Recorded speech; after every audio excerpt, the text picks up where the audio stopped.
आज हम सॉल्व करेंगे 2020 का CGPSC पेपर।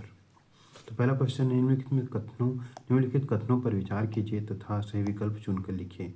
जुलाई 1952 में JB कृपलानी ने किसान मजदूर प्रजा पार्टी का गठन किया। तो JB कृपलानी ने किसान मजदूर प्रजा पार्टी का गठन तो किया था, लेकिन 1952 में नहीं किया था, 1951 में किया था। CP घोष एवं T प्रकाशम किसान मजदूर पार्टी से जुड़े हुए थे। हाँ, ये कथन सत्य है कि PC घोष एवं T प्रकाशम जो थे वो किसान मजदूर पार्टी से जुड़े हुए थे।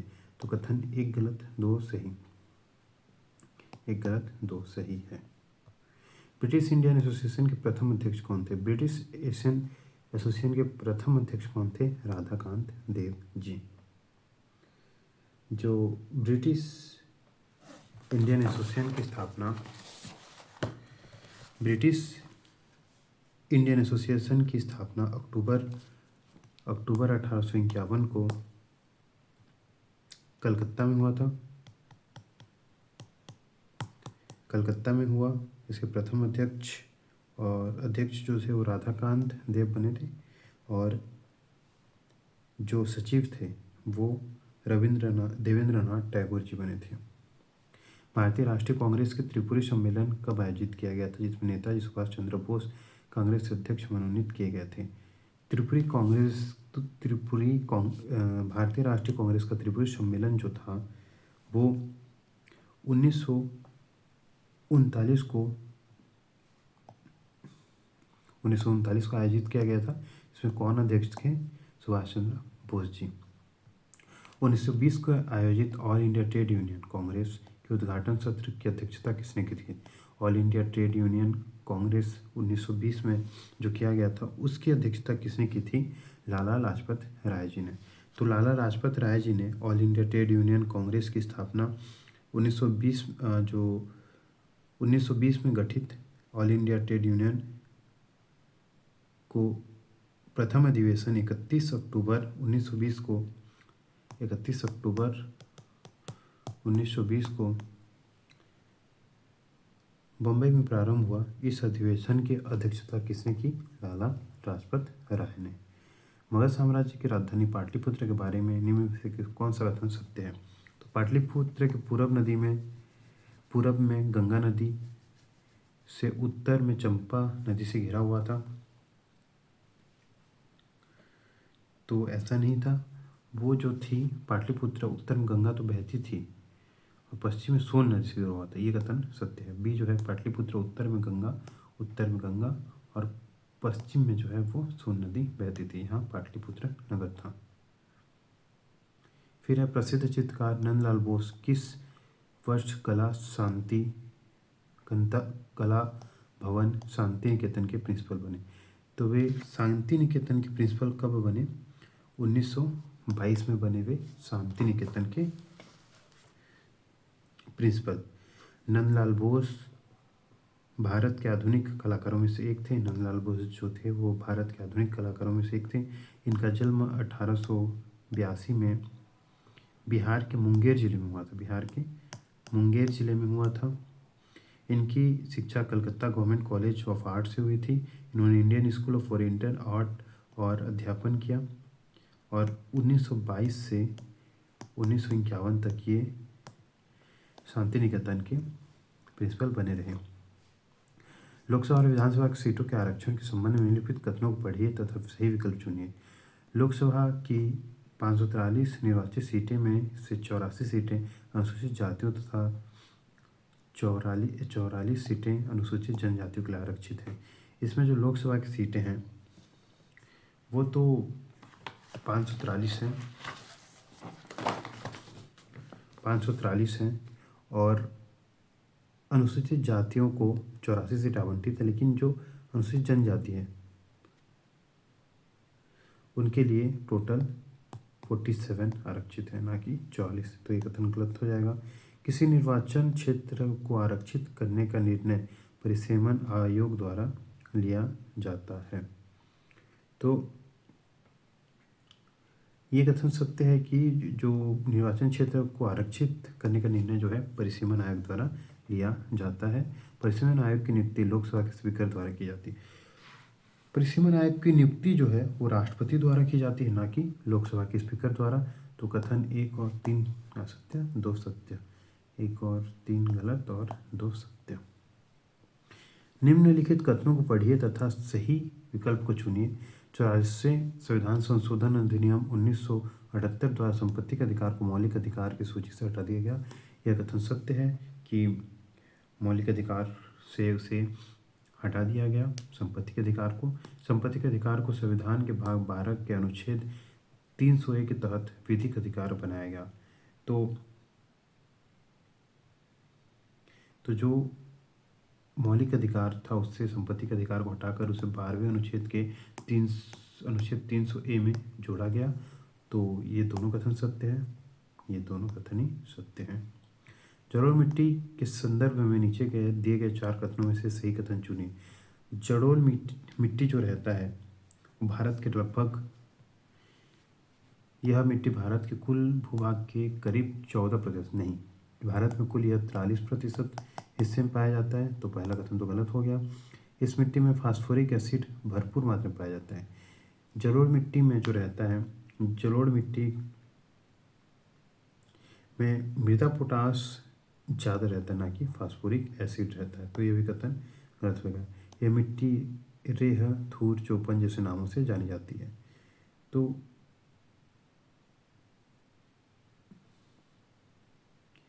यह जो है इसे मिट्टी रेह, थूर, चौपन के नाम से जाना जाता है। यह उपजाऊ नहीं होती, ऐसे नहीं है। जलोढ़ मिट्टी बहुत ज़्यादा उपजाऊ होती है, नदी किनारे वाली मिट्टी। इस मिट्टी को रेह, थूर या चौपन नामों से जाना जाता है। तो सी हम लोग का ऑप्शन सही हो जाएगा। नीचे दिए गए नदियों के क्रम दिए गए हैं। लंबाई के दृष्टिकोण से इन नदियों का घटता हुआ क्रम, सबसे लंबी पहले, फिर छोटी, उसके बाद छोटी। तो महानदी कृष्णा, गोदावरी और नर्मदा है हमारे पास। तो इनमें सबसे ज़्यादा लंबी कौन सी है? गोदावरी, जिसकी लंबाई कितनी है? 1460। फिर है कृष्णा की लंबाई कितनी है? 1400 किलोमीटर। फिर है महानदी कितनी है? 800, टोटल 851। और 51 से उससे बड़ी रहती है नर्मदा है 1312 किलोमीटर। तो हम लोग का पहला क्या आ जाएगा? पहला आ जाएगा गोदावरी 1460, 1400 में गंगा, और फिर 1312 में नर्मदा, और फिर 851 में महानदी। तो चौथा तो कौन सा हो जाएगा? डी। जर्मन सिल्वर में सिल्वर का कितना प्रतिशत पाया जाता है? जर्मन सिल्वर में सिल्वर का कोई प्रतिशत 0% सिल्वर पाया जाता है। जर्मन सिल्वर जो है उसमें 60% तांबा होता है, 20% निकल रहता है और 20% जस्ता रहता है। उसमें सिल्वर नहीं रहता, बस उस कलर के कारण उसका नाम जर्मन सिल्वर है। ध्वनि तरंगों के संबंधित निम्नलिखित कथनों में कौन से कथन सही हैं? जब हम ठोस से गैसीय अवस्था में जाते हैं तब ध्वनि की गति कम हो जाती है। जब ठोस से गैसीय अवस्था में जाते हैं तो ध्वनि की गति कम हो जाती है। कथन एक सत्य है। किसी भी माध्यम में जैसे ही हम तापमान को कम करते हैं वैसे ही ध्वनि की गति बढ़ जाती है। जो माध्यम की वो रहता है, क्या बोलते हैं, जैसे जैसे माध्यम में तापमान कम करते हैं वैसे ही ध्वनि की गति बढ़ जाती है। नहीं, तापमान कम करने से ध्वनि की गति कम हो जाती है, तापमान अधिक रहने से ध्वनि की गति बढ़ती है। तो दूसरा कथन असत्य हो जाएगा। ध्वनि की गति कांच के माध्यम की तुलना में एल्यूमिनियम के माध्यम में कम होती है। नहीं, ऐसा नहीं रहता, कांच के माध्यम की तुलना में एल्यूमिनियम में ज़्यादा होती है। तो तृतीय कथन भी असत्य हो जाएगा। इसमें से केवल एक कथन सत्य है। पौधों की वृद्धि के संबंध में निम्नलिखित में से मैक्रोन्यूट्रेंट कौन है? मैक्रोन्यूट्रेंट जो है वो कौन है? पोटेशियम। ये मैक्रोन्यूट्रेंट है। जो मैक्रोन्यूट्रेंट वे पोषक तत्व होते हैं जिनका पादप विकास हेतु अधिक मात्रा में आवश्यक होता है। तो पोटेशियम की अधिक मात्रा में आवश्यकता होती है। इनमें carbon, hydrogen, oxygen, nitrogen, phosphorus, magnesium, calcium तथा सल्फर आते हैं। ठीक है। पारा एक ऐसा विषैला पदार्थ है जो भूमि, जल, वायु, खाद्य श्रृंखला को बुरी तरह से दूषित कर देता है। निम्नलिखित में से कौन सा पारा प्रदूषित का स्रोत है? कीटनाशक है, डंटा एमलगम, फिलिंग्स है, फ्लोरेसेंट लैंप है, कोयला आधारित विद्युत संयंत्र भी है। तो सभी इसमें हो जाएंगे। ठीक। किसी उत्तल दर्पण द्वारा अनंत तथा दर्पण के ध्रुव की पी के बीच रखे बिंब के प्रतिबिंब की प्रकृति क्या होगी? तो उत्तल दर्पण द्वारा अनंत तथा दर्पण के ध्रुव पी के बीच रखे बिंब की प्रकृति क्या होगी? वो हमेशा क्या बनेगा? हमेशा वो आभासी तथा सीधा बनेगा। ठीक है। प्रकाश संश्लेषण की प्रक्रिया में कितने एटीपी के कितने अणु ग्लूकोज के प्रत्येक अणु से संश्लेषण में भाग लेते हैं? तो कितने? 18 एटीपी के अणु भाग लेते हैं। सूची 1 को सूची 2 से मिलाइए। महानदी जल न्यायाधिकरण, गोदावरी जल न्यायाधिकरण, नर्मदा जल न्यायाधिकरण, महानदी जल विवाद न्यायाधिकरण। तो महानदी जल विवाद न्यायाधिकरण जो है वो 2 राज्यों के साथ है। कौन से? ओडिशा और छत्तीसगढ़ के बीच। तो डी का 4, सभी का डी का 4 है। फिर उसके बाद देते हैं नर्मदा जल विवाद जो है। नर्मदा जल विवाद जो है वो 4 राज्यों के मध्य है। कौन कौन से 4 राज्य? एमपी, गुजरात, राजस्थान और महाराष्ट्र के मध्य। एमपी, गुजरात, राजस्थान, महाराष्ट्र के मध्य। तो इसका ये 4 हो जाएगा। तो इसमें कौन है? ए। हमारा ये ऑप्शन सही हो जाएगा। गोदावरी नदी 5 राज्यों के मध्य। कौन कौन से? महाराष्ट्र, आंध्र प्रदेश, ओडिशा, मध्य प्रदेश और कर्नाटक के मध्य। महाराष्ट्र, आंध्र प्रदेश, ओडिशा, मध्य प्रदेश और कर्नाटक के मध्य। महानदी जल विवाद न्यायाधिकरण 3 राज्यों के मध्य है। कौन कौन से? गोवा, कर्नाटक और महाराष्ट्र के मध्य। गोवा, कर्नाटक और महाराष्ट्र के मध्य में है। निम्नलिखित में से किन लोगों का स्वतंत्र भारत में प्रथम मंत्रिमंडल 1947 का पोर्टफोलियो उनके अंतरिम सरकार 1946 के पोर्टफोलियो से भिन्न था?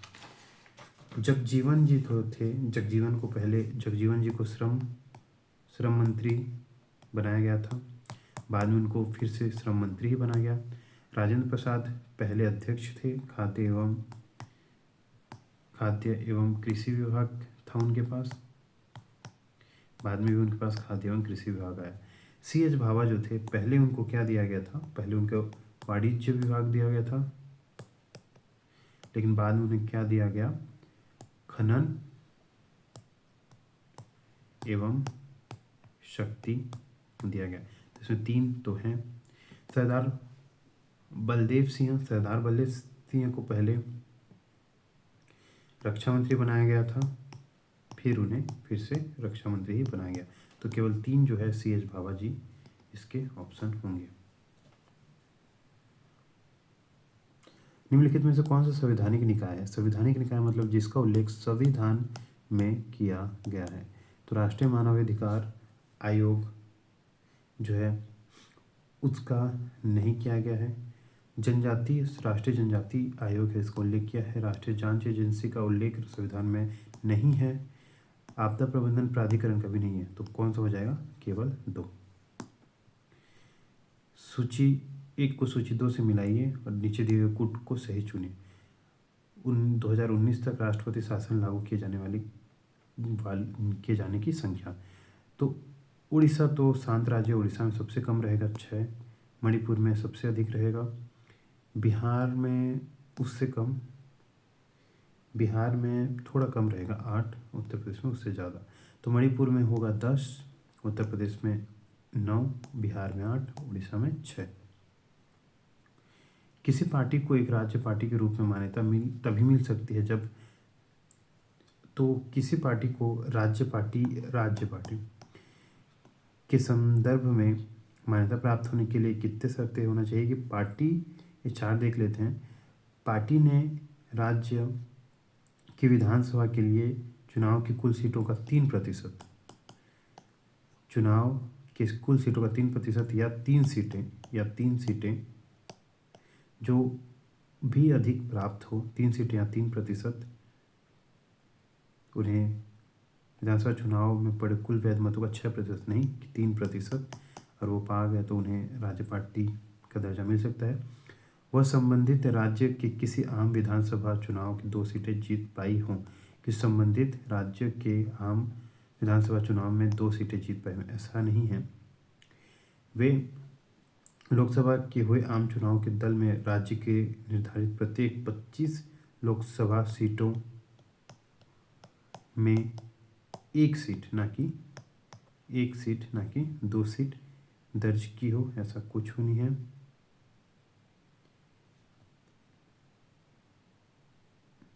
और संबंधित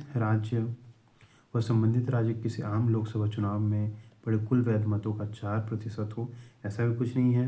राज्य में लोकसभा या विधानसभा के चुनाव में दल ने कुल वैध मतों के 6% मतदान प्राप्त किए हों। इसके अतिरिक्त उसने एक लोकसभा या 2 विधानसभा की सीटें जीती हो, ना कि 4%, कितना है 6%।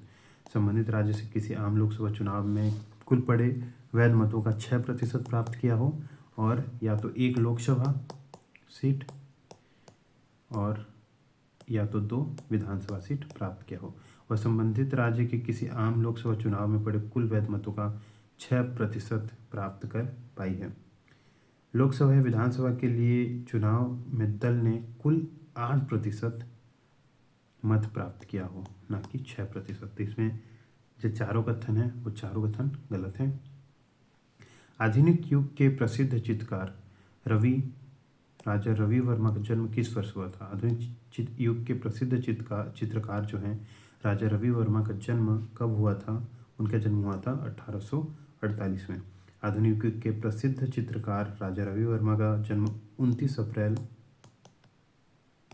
1848 को केरल के किलीमानूर गांव में हुआ था। इनको ट्रावनकोर के तत्कालीन महाराजा अथिलियम थिरुनल ने संरक्षण प्रदान किया था। इनका जन्म कब हुआ था? 29 अप्रैल 1848 को।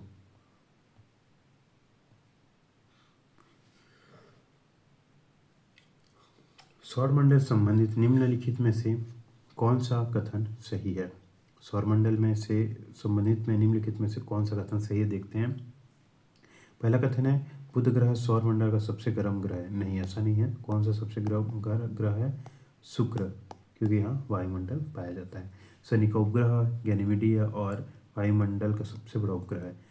शनि का उपग्रह गैनीमेडिया नहीं है, किसका उपग्रह है? ये बृहस्पति का उपग्रह है। नेपच्यून उपशून्य तापमान वाले मीथेन गैस के वलयों से घिरा होता है। जो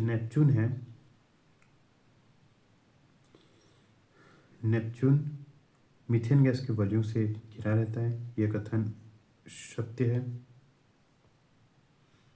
और फोबस एवं डाइमस मंगल के 2 उपग्रह हैं। फोबस और डाइमस जो हैं, डाइमस वो मंगल के 2 उपग्रह हैं, ये भी कथन सत्य है। तो कौन सा कथन सत्य हो जाएगा?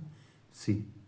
ऊर्ध्वाधर तल एलिवेशन एवं क्षैतिज तल इजीमत में कोणीय दूरी को मापने में प्रयुक्त होने वाला यंत्र कौन सा है? ये सिविल इंजीनियरिंग का क्वेश्चन था, तो ये तो उनको ज़्यादा पता होगा। इसमें का जो आंसर था वो थियोडोलाइट था। विकोणमान इसे ही कहते हैं, इसे थियोडोलाइट भी कहते हैं। जूट की खेती के बारे में कथनों के ऊपर विचार करिए। जूट एक रबी फसल है। नहीं, जूट जो है वो एक प्रकार का खरीफ फसल है। तो पहला कथन तो असत्य है। तो कौन कौन से चले जाएंगे? यही चले जाएगा। पहला कथन सत्य यही हो सकता है, ये चला जाएगा, ये चलेगा। बचा कौन सा मेरे पास? 2 और 3 सही है। जूट की फसल के लिए उच्च तापमान सहित आर्द्र जलवायु की जरूरत पड़ती है, ये कथन सत्य है। भारत में जूट की खेती मुख्य रूप से देश के पूर्वी क्षेत्र में सीमित है। ये भी कथन सत्य है क्योंकि ऑप्शन नहीं बचा हमारे पास। IRDAI ने किसकी अध्यक्षता में standard cyber liability insurance product की आवश्यकता की सूचना की जांच हेतु एक पैनल गठित किया? IRDBI के ने किसकी अध्यक्षता में standard cyber liability insurance product की आवश्यकता की जांच हेतु एक पैनल गठन किया? किसके अध्यक्षता में ये किया गया? ये किया गया पी उमेश के द्वारा। पी उमेश हैं क्या? ये भारतीय बीमा नियामक और विकास प्राधिकरण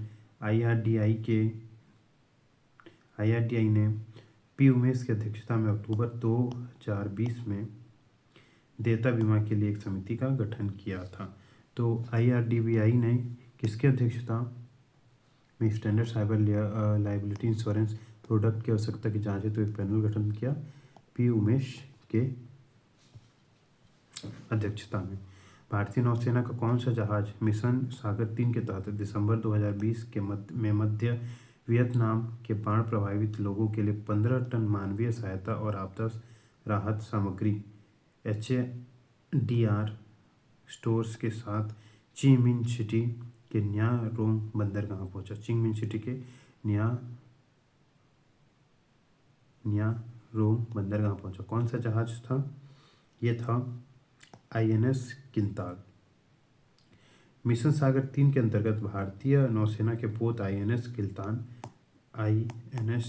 किल्तान इंटरनेवल शिप किल्तान ने 24 दिसंबर 2020 को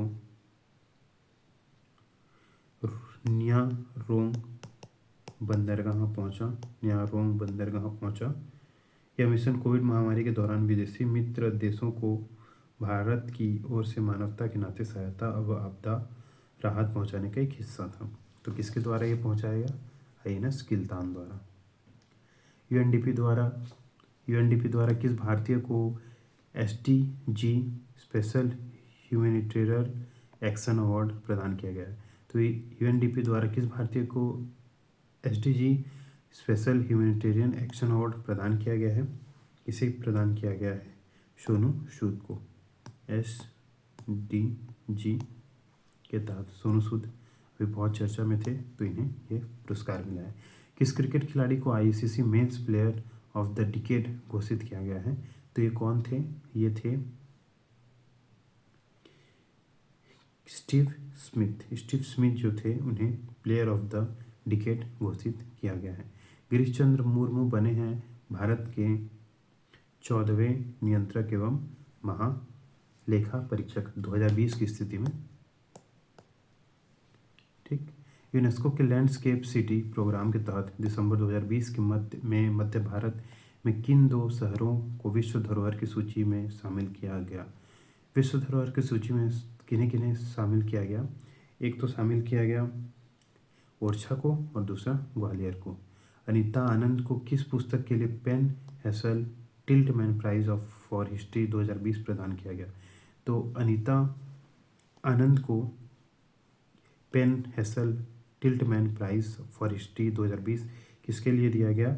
उन्हें दिया गया द पेशेंट असैसिन के लिए। संयुक्त राष्ट्र संघ के महासचिव एंटोनियो गुटेरेस द्वारा जलवायु परिवर्तन पर बनाए गए अपने नए युवा परामर्शदाता समूह में किस भारतीय को रखा गया है? तो उनके परामर्शदाता समूह में कौन सा भारतीय हैं? वे हैं अर्चना सोरेंग जो थे उस समय 2020 की स्थिति में जो थी वो जलवायु परिवर्तन पर बनाए गए अपने युवा परामर्शदाता समूह में से एक थी। किसके परामर्शदाता? एंटोनियो गुटेरेस के। विश्व अर्थशास्त्रीय मंच वैश्विक लिंग अंतर सूचकांक 2020 में भारत का कौन सा स्थान रहा? वैश्विक लिंग अंतर सूचकांक 2020 में भारत का स्थान रहा 112वां 2020 की स्थिति में।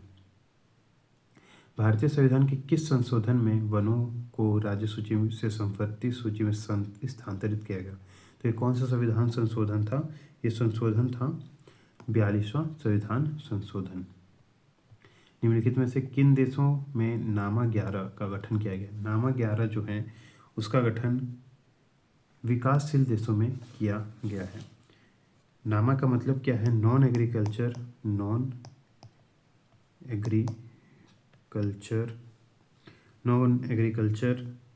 मार्केट एक्सेस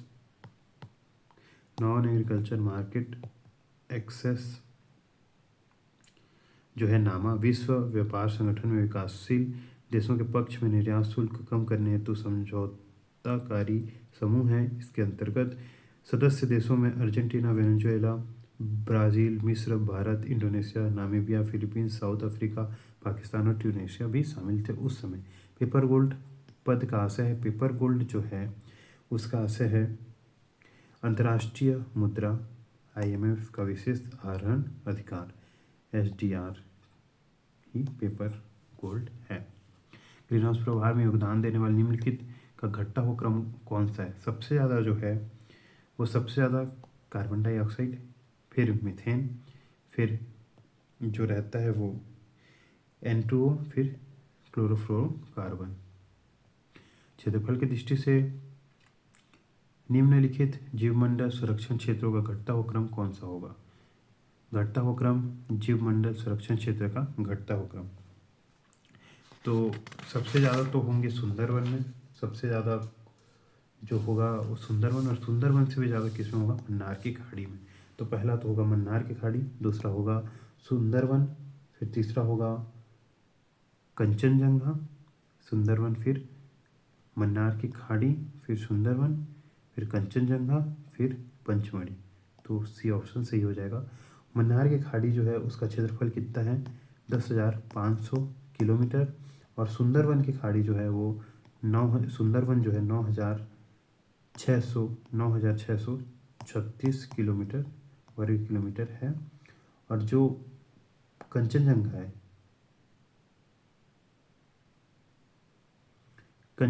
है वो कितना है? कंचनजंगा है 2,931, और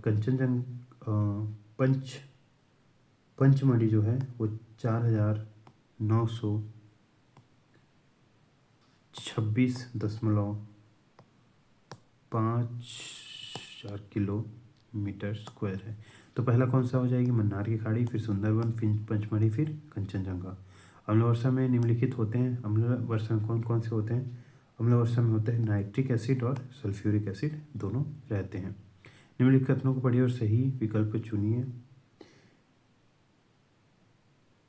जो कथन एक है, शुद्ध घरेलू उत्पाद बराबर सकल घरेलू उत्पाद और प्लस मूल्यह्रास, नहीं ऐसा रहता है सकल घरेलू उत्पाद माइनस मूल्यह्रास, माइनस रहेगा, तो ये कथन तो असत्य है। प्रति व्यक्ति आय बराबर शुद्ध घरेलू उत्पाद बटे राष्ट्र की कुल जनसंख्या, कथन दो तो सही है, क्योंकि प्रति व्यक्ति आय शुद्ध घरेलू उत्पाद और राष्ट्र की कुल जनसंख्या के भाग से लिया जाता है। विश्व की अर्थव्यवस्थाओं की तुलना करने हेतु शुद्ध घरेलू उत्पाद सकल घरेलू उत्पाद की अपेक्षा बेहतर मात्रक है। तीसरा कथन भी सत्य है, तो इसमें कौन से सही हो जाएंगे? केवल 2 और 3। कैबिनेट समितियों से संबंधित निम्नलिखित कथनों को पढ़िए तथा सही विकल्प को चुनिए। पहला कथन है, संविधान में कैबिनेट समितियों का उल्लेख नहीं है। संविधान में कैबिनेट समितियों का जो उल्लेख है, ऐसा नहीं है कि उल्लेख नहीं है, तो ये कथन सत्य हो जाएगा। कैबिनेट समितियां प्रधानमंत्री द्वारा समय की जरूरत एवं परिस्थितियों की आवश्यकता में ध्यान रखते हुए गठित की जाती है। ये भी कथन सत्य है कि कैबिनेट समितियां जो हैं प्रधानमंत्री के द्वारा समय की जरूरत एवं परिस्थिति की आवश्यकता में को ध्यान रखते हुए गठित की जाती है। ये कथन सत्य है। यदि प्रधानमंत्री समिति के सदस्य हो तो आवश्यक नहीं है कि वे समिति के अध्यक्ष हों। ये कथन सत्य है। यदि प्रधानमंत्री समिति के सदस्य हैं तो ये आवश्यक नहीं कि वे समिति के अध्यक्ष भी हों, वे सदस्य ही काफ़ी रहते हैं।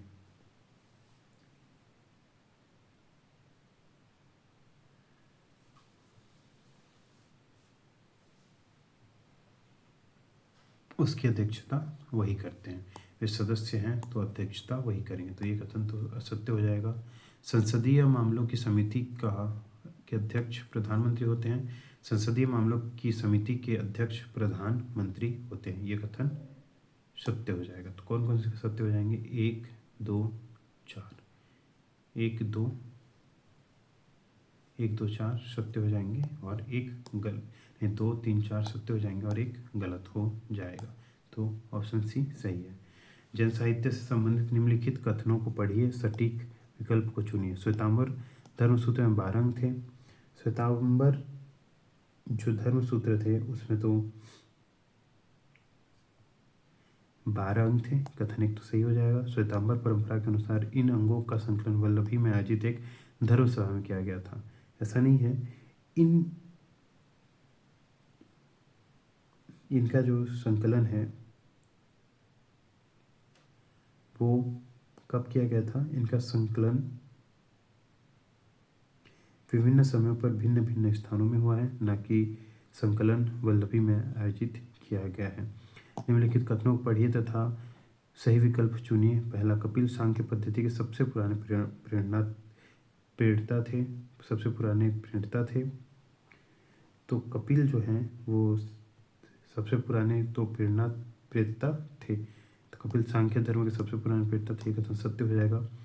कपिल यह बताते हैं कि किसी व्यक्ति का जीवन प्रकृति की शक्तियों द्वारा गढ़ा जाता है, किसी दैवी सत्ता द्वारा नहीं। कपिल द्वारा यह भी बताया गया था, तो कथन 1 कथन 2 दोनों सत्य हो जाएंगे। भूकंपीय छाया क्षेत्र से संबंधित निम्नलिखित कथनों को पढ़िए तथा सही विकल्प को चुनिए। एक भूकंप का छाया क्षेत्र दूसरे भूकंप छाया क्षेत्र से सर्वाधिक। ये बहुत कठिन क्वेश्चन था, तो इसे स्किप कर देना ही ज़्यादा उचित रहा होगा। इसका जो आंसर था वो था कथन 1 जो है वो सत्य है, लेकिन 2 गलत है। एक भूकंप का क्षेत्र दूसरे भूकंप के छाया क्षेत्र से सर्वथा भिन्न होता है, कथन 1 सत्य, और भूकंपलिपि ये गलत। अंतर्राष्ट्रीय क्रिकेट में निम्नलिखित में से कौन सा खिलाड़ी सबसे ज़्यादा बार मैच के 2 ही पारियों में 0 पर आउट हुआ है? कौन? SC मार्टिन जो है वो सबसे ज़्यादा 0 रनों पर आउट हुए हैं। निम्नलिखित कथनों को पढ़िए और सही विकल्प को चुनिए। पहला कथन है, भारत को 20 कृषि जलवायु प्रदेशों में बांटा गया है। भारत को जो है वो 20 में नहीं बांटा गया है, उसे कितने में बांटा गया है? 15 जलवायु प्रदेशों में बांटा गया है, ना कि 20 जलवायु प्रदेशों में।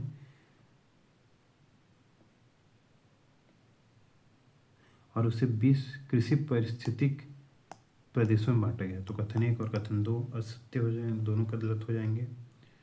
तो दोनों सही हैं, गलत, ये गलत, ये हो सकता है, ये हो सकता है, दोनों में से नहीं, ये भी गलत, क्योंकि 1 और 2 सही है। तो हमारा ऑप्शन क्या हो जाएगा? Option B. उस सही विकल्प को चुनिए जो निम्नलिखित पाइपलाइन परिवहनों को उनकी लंबाई के घटते क्रम में दर्शाता है। Salaya Koyali Mathura pipeline, Hazira Bijapur Jagdishpur gas pipeline, Jamnagar Loni LPG pipeline, Kandla Bathinda pipeline. तो इनमें सबसे लंबा जो है वो सलिया कोयला, इनमें जो सबसे लंबा है वो कौन सा है? हजीरापुर बीजापुर जगदीशपुर गैस। तो दूसरा जो है वो सब में दूसरा है। फिर उसके बाद जो है सबसे लंबा कौन सा है? सायला कोयली मथुरा। तो सायला कोयली मथुरा 1, टोटल 4 है ना। ये ऑप्शन ही नहीं है इसमें, सलाया कोयली मथुरा, तो इसे निरस्त कर दिया गया था CGPSC द्वारा। मुगल सम्राट अकबर के से संबंधित निम्नलिखित कथनों पर विचार करिए और सही उत्तर चुनिए। तानसेन रामबली पांडेय को मुगल सम्राट अकबर द्वारा प्रदान की गई पदवी थी? नहीं, तानसेन की जो पदवी थी वो किसके द्वारा उन्हें दी गई थी? उन्हें रामतनु पांडे को मुगल सम्राट द्वारा प्रदान की गई पदवी थी। तो यह कथन असत्य हो जाएगा। अकबर का विवाह राजा मान सिंह की बहन से हुआ था? नहीं, अकबर का विवाह जो था वो आमेर के राजा भगवान दास की बहन से हुआ था। भगवान दास की बहन से हुआ था, ना कि मान सिंह के बहन के साथ। अबुल फजल आईने अकबरी के लेखक थे। तो अबुल फजल जो थे वो आईने अकबरी के लेखक थे, ये कथन सत्य है। तो 3 सही है इसमें है, इसलिए ये गलत हो जाएगा। ये कथन और ये कथन गलत हो गया। 3 और 4। राजा टोडरमल अकबर के सेना के प्रधानमंत्री नहीं। जो टोडरमल थे वो क्या थे? टोडरमल बंदोबस्त और मालगुजारी के मंत्री थे, तो वो सेनापति नहीं थे। तो केवल कथन 3 ही सत्य है। भारत की लोक चित्रकलाओं से संबंधित निम्नलिखित कथनों पर विचार कीजिए, तो सही उत्तर को चुनिए। पटचित्र चित्रकलाओं की विषय वस्तु जगन्नाथ एवं वैष्णव संप्रदाय से प्रभावित है। ये कथन सत्य है। दूसरा है, मजमा चित्रकला जूट एवं कागज के डिब्बों पर बनाई जाती है। मजमा चित्रकला जो है जूट एवं कागज के डिब्बों पर बनाई जाती है, भी कथ्य है। तथ्य है, सत्य है। पिथौरा चित्रकलाएं गुजरात एवं मध्य प्रदेश की कुछ जनजातियों द्वारा बनाई जाती हैं, तो यह भी कथन सत्य है। तो सभी कथन जो हैं वो हमारे सत्य हो जाएंगे। तो इसके बाद के 50 के बाद के देखते हैं अगले वीडियो में।